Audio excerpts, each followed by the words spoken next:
या हाथ पसार कर मांगते फिरोगे, कटोरा उठा कर भीख मांगोगे।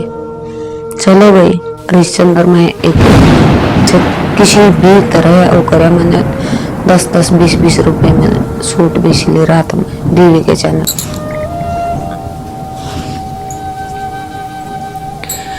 पिता की डेथ होने के बाद हर इंसान ने मेरे को बोला ना, उस टाइम उस बेटे के इतना डर हो गया कि मैं स्कूल में नहीं जाऊंगा। नमस्कार जी सभी को, मैं ड्राइवर छोरी की मां सुमन देसवाल। मेरा आप सभी को मेरी हाथ जोड़कर राम राम।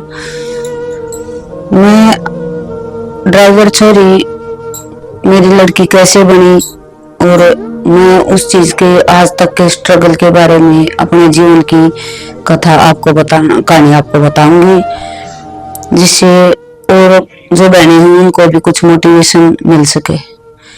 मेरा जन्म एक बहुत बड़े परिवार में हुआ था। हम 5 बहन भाई थे, 2 बहनें और 3 भाई। मेरे काका ताऊ भरा पूरा परिवार था हमारा। बचपन बस एक मिडिल क्लास फैमिली में मेरा जन्म हुआ और मेरी माँ का मैं बचपन में हाथ कट गया था, तो जिस मेरे को खाना बनाना भी नहीं आया करता उस टाइम पे, मैं बहुत छोटी थी, तो मेरी माँ का हाथ कट गया। एक किसान ने हमारा जो घर का खर्चा चलाने का जो साधन हुआ करता उस टाइम पे वही था बस।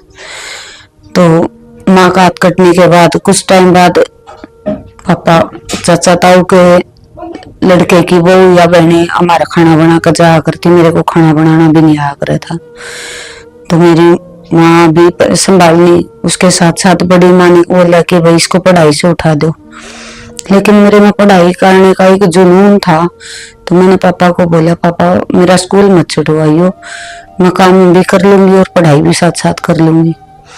मैंने अपनी माँ को भी संभाला और पढ़ाई भी जारी रखी, चाहे मैं 1-2 घंटे पढ़ती रात में, मैं पढ़ाई भी जरूर करा करती। इसी तरह मैंने 10th पास करी। उस बीच में मेरे 2 भाइयों की शादी हो गई थी, तो मेरी जो बड़ी वाली भाभी आ गई थी साथ में, वो हमारे बीच इतना प्यार था जैसे सगी बहनों का ब्याह करे। हमारे बीच में कभी कोई झगड़ा नहीं किसी तरह का भी, हम एक माँ बहन की तरह दोनों नंद भाव रहा करते। उसके कुछ टाइम बाद मैंने 10th करी। 10th करने के बाद मेरी शादी कर दी गई। भाभी कुछ नहीं ये कहा करती, वो कुछ काम सीख ले, सिलाई वगैरह का, वैसे वन दूध निकालना, 8-8, 10-10 भैंसा के दूध निकाला करती, खेत में गंडा छोड़ना या पर्ची लोड करनी, पापा ने ट्रैक्टर चलाना सब सिखा दिया। मेरे पापा को हार्ट अटैक आ गया था, उसके बाद जिम्मेवारी हमारे बहन भाइयों के ऊपर आ गई थी, क्यों पापा ज्यादा इतने रहे नहीं थे, जो ताकत है उनके अंदर, उनकी छाती में दर्द हो जाया करता, तो उस वजह से उस चीज तक उसने दूर रखा करती। और मेरा एक भाई फौज में भर्ती हो गया था, एक बहन की शादी हो गई थी, बस 3-4 बहन भाई, 3 बहन भाई घर पर थे, एक भाभी, फिर छोटी भाभी आ गई हमारी। ऐसे ही परिवार चला। फिर मेरी शादी कर दी, तो एक लड़की का मेरे को ये भी मतलब पता नहीं था कि एक शादी का मतलब ही क्या होता है। उस टाइम जब मेरी शादी करी गई तो बस आके एक जब मेरी शादी हुई तो अगले दिन मेरे को गेहूं काटने के लिए भेज दिया गया खेत में। जो कपड़ा मुंह पर ढकते हैं उस चीज की भी इतनी वो नहीं थी। मैं अपनी चुन्नी में पिन लगाया करती और तब घूंघट करा करती। गेहूं काटते वक्त मेरी उंगली भी दाती, कई बार उंगली कट गई दाती अलग अलग कर। कोई बात नहीं है, तो हमारा किसाना का वो था तो चलता रहे है। उसके बाद कुछ टाइम बाद मेरे पिता की डेथ होगी।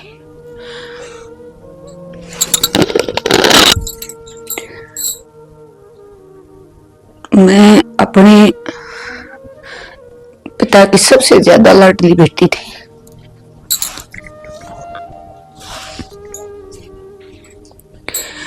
पिता की डेथ होने के बाद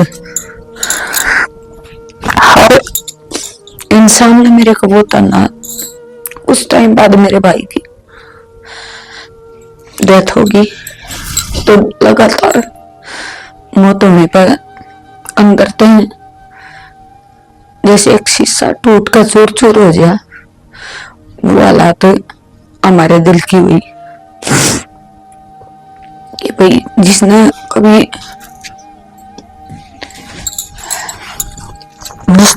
कुत्ता तक मरा नहीं देखा था और उसने उसके सामने इतनी जल्दी जल्दी मौत होना। फिर परिवार में कदे ताऊ की लड़की गुजर गई, कदे ताऊ का लड़का गुजर गया, ताऊ गुजर गया। बस उस एक ऐसा इम्तिहान आया, उसने झकझोर कर दिए, अंदर से टूट ही गई बिल्कुल। उसके बाद फिर कुछ टाइम बाद मेरी शादी के करीब 2.25 साल बाद मेरा लड़का हो गया। तो जो मेरा बड़ा बेटा है मनदीप, वो हुआ। तो मनदीप होने के टाइम में बस शरीर इतना इस तरह से वो कर दिया गया कि बोले को बैठते वक्त भी बड़ी, मैं बैठा करती तो मेरे को बैठने में परेशानी हुआ करती, लेकिन टाइम ऐसा था वो भी हर समय अपने हिसाब देख कर काटना पड़ा। फिर उसके बाद मेरी छोटी गुड़िया हुई निशु देशवाल, जो ड्राइवर छोरी के नाम से जानी जा है। तो वो होने के बाद वो बीमार हो गई, और बीमार हो गई जब इतनी बीमार हो गई, उसको गर्भ का पीलिया हो गया था। उसको पीजीआई रोहतक एडमिट कर दिया गया। तो एक उसके पापा गए थे और कोई नहीं गया घर में थे, लेकर गई तो डॉक्टर ने बोला इसका पूरा ब्लड चेंज होगा। हालात उस टाइम ऐसी थी निशु की कि डॉक्टर मन वो कर रहे थे कोई बचना नामुमकिन नहीं है, लेकिन कोशिश जारी थी। फिर हमारे गांव का एक लड़का गया तो उसने बोझा कि भांजा कहाँ पे है। वहाँ भांजा तो भाई ट्यूबा के नीचे लेटा रखा और खून चेंज करेंगे। तो भाई 2-4 बच्चे और गुजर गए थे वहां पे, तो हमने वहां पे लड़की को निकाल लिया किसी भी तरह हम। तो फिर उसके बाद इसको एक छारा गांव है बहादुरगढ़ में पड़ता है, वहां किसी तालाब है कोई, वहां नहला कर लाए, उससे मेरी बेटी ठीक होगी, पूरी तरह स्वस्थ होगी। यह भगवत कोई गॉड गिफ्ट ही लगा लो हमारे लिए, तो वो तालाब का पानी नहीं एक अमृत साबित हुआ और मेरी बेटी बिल्कुल ठीक होगी। उसके बाद जो हमारा रूटीन का वो था, या दोबारा से इसको निमोनिया हो गया, हम घर पे आ गए। घर में तो वही काम करना होता है ससुराल में, तो हम घर पे आ गए। बेटी छोटी थी तो उसको निमोनिया बन गया। गांव में डॉक्टर से दवाई बस कोई आराम नहीं, दूनी होती चली गई। उसके बाद हालात लड़की की बिल्कुल बिगड़ गई। मैं अपनी लड़की में अकेले ले गए और जींद चली गई। मैंने जींद बेटी को दिखाया। उस टाइम पर मेरे को यह भी पता नहीं था कि कहाँ डॉक्टर हैं। तो किसी तक पूछ पाछ कर मैं वहां तक पहुंची। मैंने बेटी को डॉक्टर को दिखाया तो डॉक्टर ने बोला ये तो बहुत ज्यादा सीरियस हो रही है। मेरे पास और कोई साधन नहीं था कि मैं बेटी को उस टाइम पर लेकर कहीं चली जाऊं या किसको बताऊं कि भाई मेरी बेटी की हालत इतनी खराब है। उस दिन डॉक्टर ने भाप वगैरह लगाई। मैंने डॉक्टर से रिक्वेस्ट करी, देखी जाएगी जो भी सिचुएशन होगी आप इस टाइम तो छुट्टी दे दो, मैं सुबह लेके आ जाऊंगी।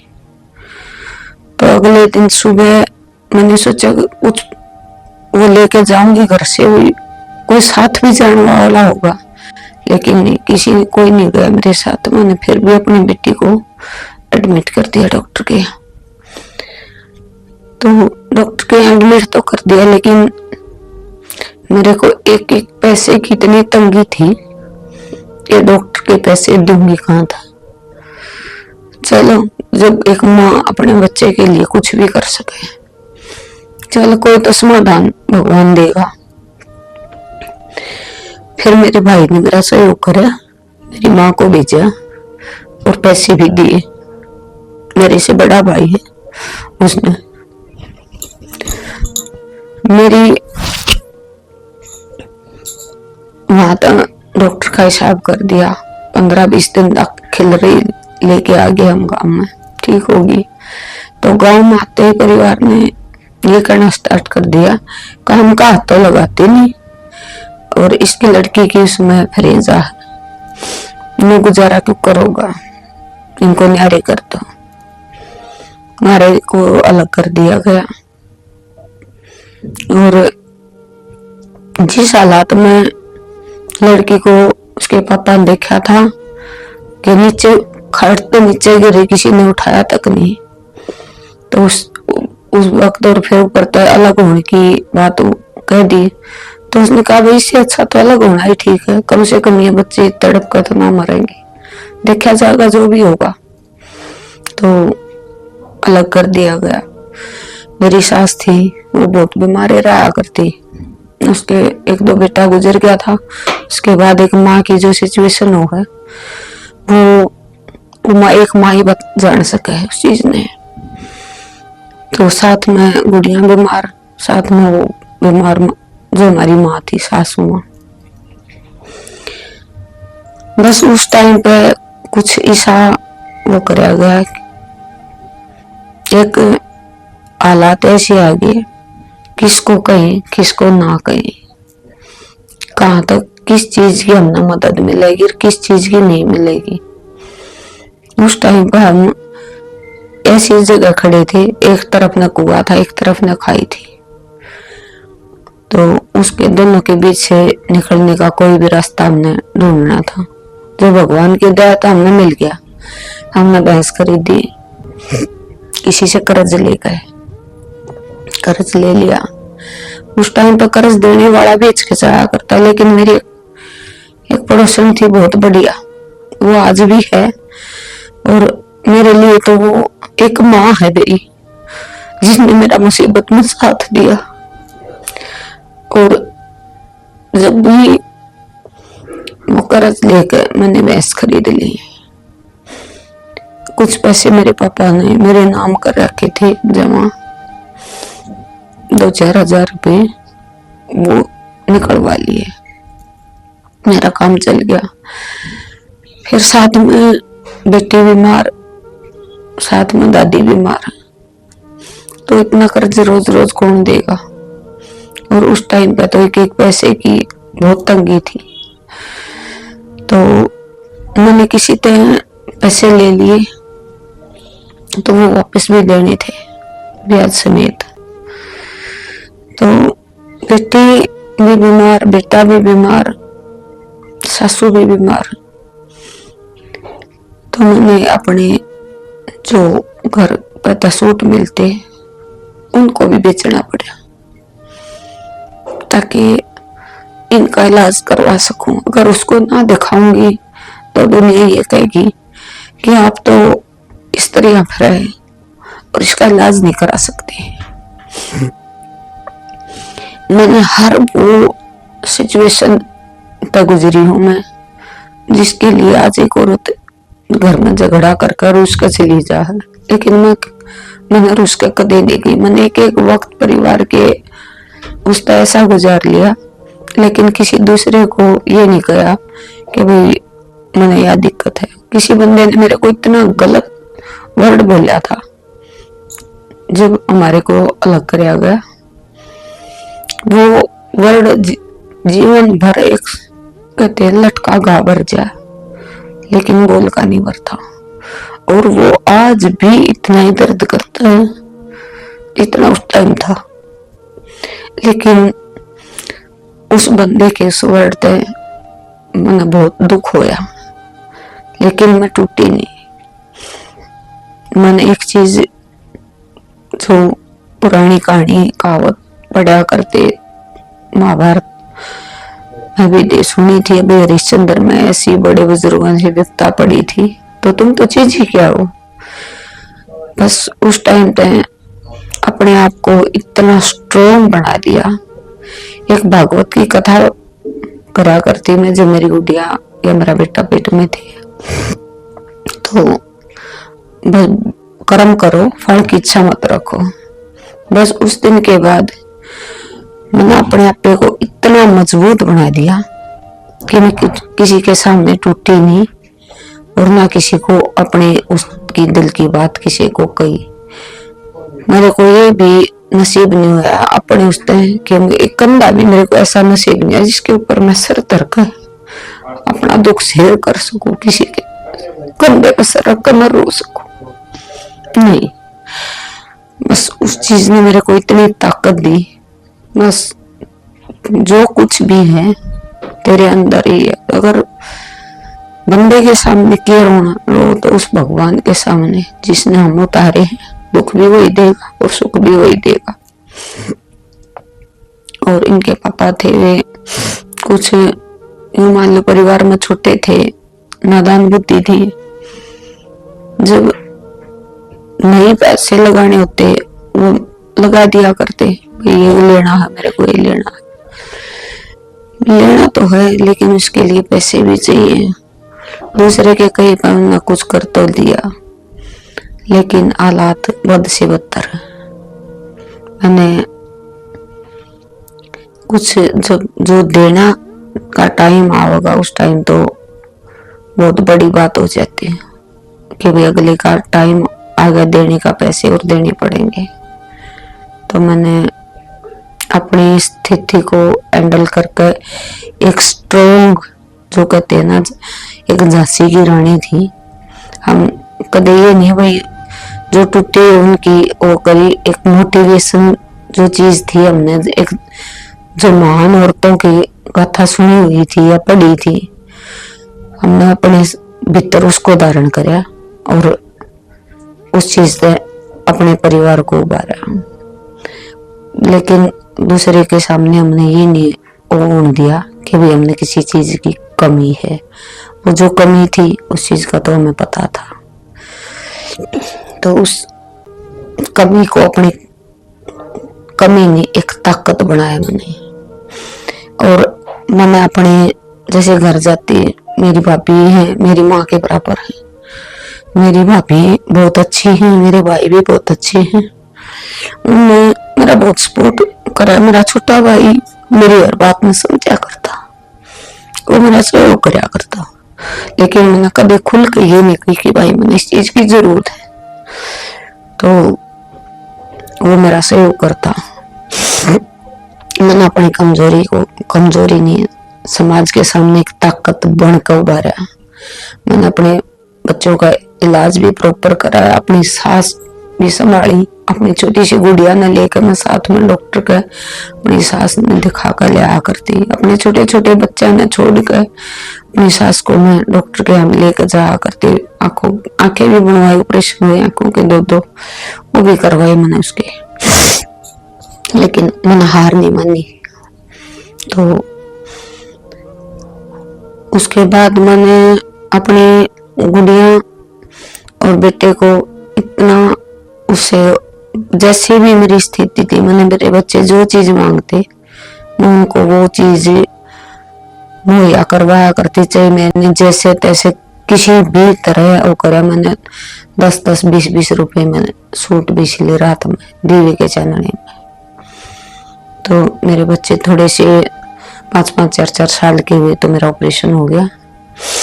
ऑपरेशन होने के बाद जब मैं घर पर आई तो मेरी छोटी सी गुड़िया, मैं हमारे बर्तन साफ कर दूं बैठ के, तो मेरी छोटी सी गुड़िया ये करी, नहीं डॉक्टर ने सुआ लगाया है दर्द होगा और आप बैठ जाओ मैं मान जाऊं। तो देख बच्चे की एक इतना प्यारा सा वो देख के बस दिल भर गया। कल तेरे बच्चे तेरी ताकत बनेंगे, इनके ऊपर ध्यान था मेरा। और मैंने अपने बच्चों को मेरे बच्चे बहुत छोटे छोटे से स्कूल में जान लग गए थे। मेरी गुड़िया 2 साल की जान लग गई थी, मेरा बेटा 2.5 साल का जान दो साल के मेरे स्कूल में जान लग गए थे दोनों बच्चे। मेरे बच्चा ने मैंने जो सरकारी स्कूल है उसमें भेजने स्टार्ट करे, लेकिन सरकारी स्कूल में वो फैसिलिटी नहीं थी जो मेरे बच्चे ने चाहिए थी। किसी ने चप्पल ले ली, किसी ने किताब फाड़ दी, किसी ने कुछ निकाल लिया, ये हालात थे।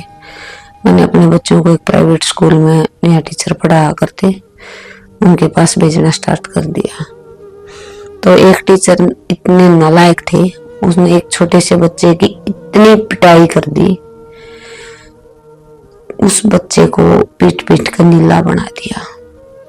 उस बेटे के इतना डर हो गया कि मैं स्कूल में नहीं जाऊंगा। मैंने अपने बच्चे को, जो वो कहते हैं ना कि अगर फूल बनो तो सूखने के बाद भी खुशबू रहेगी, लेकिन गंदगी बनोगे, अगर कचरा बनोगे तो सूखने के बाद भी बदबू ही आएगी। मैंने उस टीचर से हाथ जोड़ के एक रिक्वेस्ट करी, भाई साहब आपने बहुत गलत करा, इतने बच्चे को पिटना नहीं चाहिए था। अब इस बच्चे का क्या कसूर था वो तो मेरे को बता देते, मेरे को बुला लेते। तो टीचर मानने को तैयार नहीं था। चलो कोई नहीं भाई, लेकिन मैंने अपने बच्चे को 1 महीने तक लगातार मैं खुद स्कूल में लेके गई, 2-2, 3-3 घंटे उसको बैठाया, उसको पढ़ाया, उसके बाद में घर आई। अपना घर का काम भी करती, वैसे रखा करती मैं 3-3, 4-4, मेरे पास सिर्फ 2 रूम थे और तीसरा कुछ नहीं था, एक बरामदा था, उसके वो कुछ नहीं था। और उस टाइम में जो गैस के सिलेंडर हैं वो 2-2 साल तक चलाने पड़ा करते, 1.5 साल 2 साल इतने टाइम तक हम चलाया करते, क्यों लकड़ी को से हम अपना काम चलाया करते। तो घर के हालात इस तरह हमने मैनेज करी है। तो धान भी काटते, हम अपने भी काटते, औरों के भी काटते, इसमें लिए कि कुछ पैसे आ जाएंगे हमारे पास, हमारा घर का खर्चा चल जाएगा। लेकिन बाहर किसी को ये नहीं एहसास होने दिया कि भाई इनकी स्थिति खराब है। हमने किसी से कर्ज लिया तो हाथ जोड़ कर दिया। बस उस स्थिति के दौरान मैंने अपने बच्चों को एक, वो कहते हैं ना कि बच्चे बिगड़ते हैं तो माँ बाप के लाड प्यार से, मगर बच्चे गलत करते हैं तो उनकी पिटाई कर देती, लेकिन उनको ये नहीं कि जस्ट थप्पड़ मारा, जस्ट दोबारा छाती का लगा लिया, नहीं, गलत किया है तो एक साइड हो, तेरे को एहसास होना चाहिए कि तू गलत है। मेरे बच्चे 9 साल का हो गया था मेरा मनदीप, उसके पापा के साथ पानी पर खेत में जान लग गया था। उसको उठाते नहीं, लेकिन अपने आप उठ जाता, चलो पापा मैं चलूंगा पानी पे। तो इस तरह हमारा वो चला करता। हम छोटे से जमींदार थे, खेत में का भी करते। उस टाइम हमारे पास एक साइकिल तक नहीं थी, और हमने अपना जो कुछ हुआ करना मंद बुद्धि के, भगवान ने इनको कम बुद्धि तो दी लेकिन मूर्खता की दी। तो वे खेत में हमारे पके गेहूं में भी पानी तोड़ आया करते, जब हमने जरूरत होती तो मिलता नहीं, और जब हमने जरूरत नहीं हुआ करती तो उस टाइम उसमें पानी तोड़ दिया करते। तो फिर भी भगवान पे एक भरोसा था कि वो उसमें उतारे, हाँ तो सब करेगा हमारे लिए। लेकिन भगवान की कृपा ऐसी थी, हमारे खाने के लायक दाने खूब हो जाया करते उसमें। समय कटता गया हमारा। बच्चे 2009 में मेरी गोडी का ऑपरेशन हो गया। हम ठाडा जोटा रखा करते, लेकिन एक मन में खुशी थी एक चीज की, मेरा वो कैसे भी चला हो, गृहस्थी मेरी किसी भी तरीके से चली है, लेकिन मेरे घर वाले में किसी चीज का ऐब नहीं है कि मैं किसी तरह का नशा नहीं करता। बस इस चीज की संतुष्टि मेरे मन में थी।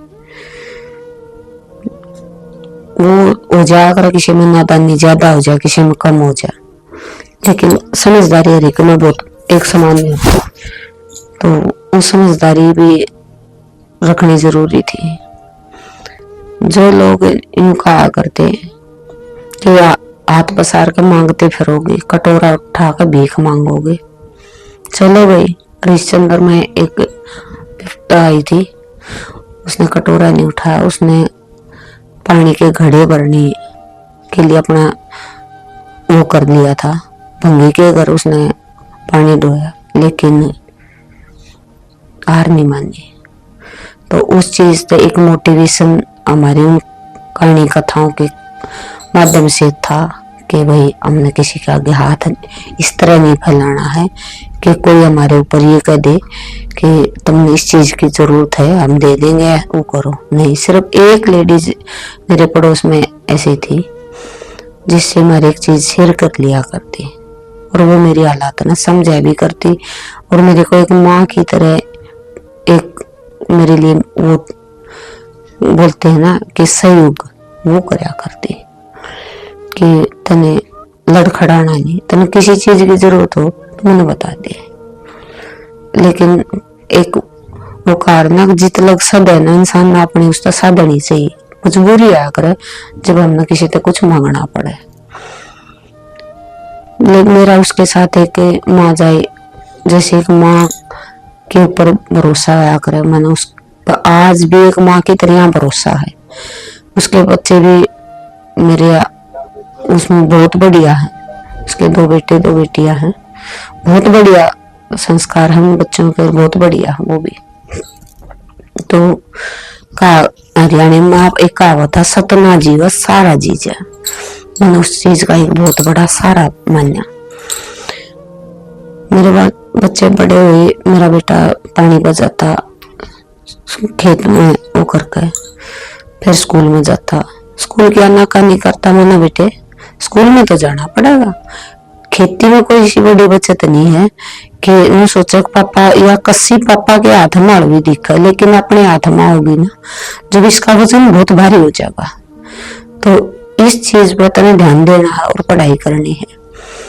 मेरे बच्चा ने पढ़ाई करी, मैंने अपने जैसे भी बहुत सी औरतें टोंट मारा करती, जैसे कपड़े तुम पहनती है ना ऐसे तो हम पैर पोछ के भगा देते हैं। चलो भाई भगा देती होगी, मेरे पास तो इतने हैं नहीं, और मैं जो कपड़े वो थे वो दे दिया करते, लेकिन जो छट मारा जाया करते उन्हें मैं अपने खुद के सिल लिया करते, अपना समय काटना था। लेकिन मैंने किसी को भी ये नहीं फील होने दिया कि हमारी हालात ये है, नहीं एक जिंदा दिल इंसान बनकर रही हूं मैं। एक मोटिवेशन जो मेरे बच्चों को आज मैंने दिया है वो एक स्ट्रॉन्ग लेडी जिसको आप बोल सकते हो, मैं टूटी नहीं। उसके बाद मैंने अपने खुद का बोलते ना अपने आपे से बात करना, मैं अपने आपे एकांत अकेली होकर अपने आपे से इस तरह की वो करा करती कि भाई अगर तूने किसी के आगे कुछ कहा ना तो उसमें 4 बात और मिक्स होंगी और उसका खामियाजा तेरे को भुगतना पड़ेगा। वो मजाक बनाऊंगी और उससे बेइज्जती तेरी होगी। मैंने किसी तक कुछ नहीं कहा। उसके बाद मेरा तीसरा ऑपरेशन हो गया गले का। मैंने अपनी बेटी को निडानी स्कूल में छोड़ा कि भाई मैं अपनी बेटी ने एक रेसलर बनाऊंगी। एक माँ कहा करना कि टोकरी घेर कर भी अपने बच्चा न पाल सके है। मेरा एक सपना था मैं अपनी बेटी ने रेसलर बनाऊंगी। मेरे बेटे की आंख उथल गई थी बुखार में, तो उसको लेकर गई तो बोलते हैं बदतमीज है, शर्म नहीं, मुठा भर के तोड़े चाल दे है। लेकिन एक माँ अपने बच्चे खातर हर किसी से लड़ सके, बस वो बच्चे के लिए लड़ना मान लो या अपने अधिकार पर बोलना मान लो, बस मेरी यह गलती थी, मैंने ये करी लेकिन अपने बच्चों के लिए करी है। मेरा खुद की कोई स्वार्थ नहीं था इसमें। मैंने उस टाइम पर भी मैं अपने बच्चे ने जरूर दिखाऊंगी, इसकी जिंदगी का सवाल है। लेकिन डॉक्टर को चेक कराया तो उसकी आंखें वीकनेस बताई गई।